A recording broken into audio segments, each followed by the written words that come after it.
বিকেলবেলা চা টা খেয়ে আমার বর বেরোলো, তারপরে মাটন নিয়ে এসে হাজির। বললো আজকে ডিনারে মাটন করো। যা গরম পড়েছে এই ওয়েদারে সবসময় চেষ্টা করছি যে হালকা পাতলা কিছু করার, তাই মাটনটাকেও একদম হালকাভাবেই করছি, রিচ করব না। মাটন করতে করতে তোমাদের সাথে একটা গল্প করি। আমি ছোটোর থেকেই দেখেছি আমার বাড়িতে আমার ঠাম্মি রান্না করতো।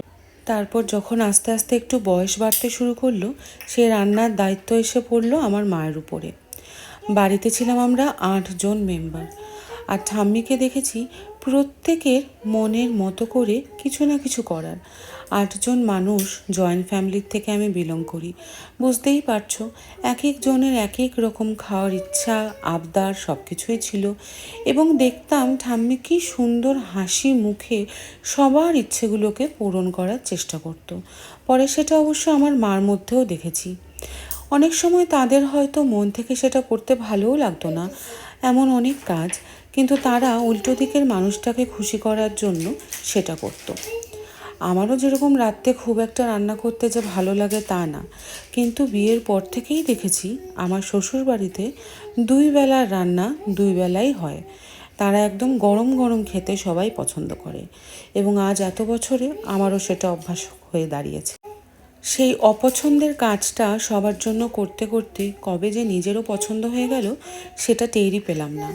আজ আমারও গরম গরম রান্না, গরম গরম ভাত ছাড়া সত্যি খেতে ভালো লাগে না।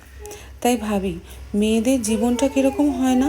বিয়ের আগে এক রকমের জীবন, বিয়ের পরে এক রকমের জীবন, একটা নতুন পরিবেশে এসে মানিয়ে নেওয়া। কারণ তার বাপের বাড়ির পরিবেশ আর শ্বশুর বাড়ির পরিবেশ বা আচার নিয়ম নিষ্ঠা সব যে একরকম হবে তা তো নয়, কিন্তু আমরা মেয়েরা সব পারি। আমার এটাই বিশ্বাস, আমরা মেয়েরা পারি না এমন কোনো কাজ নেই।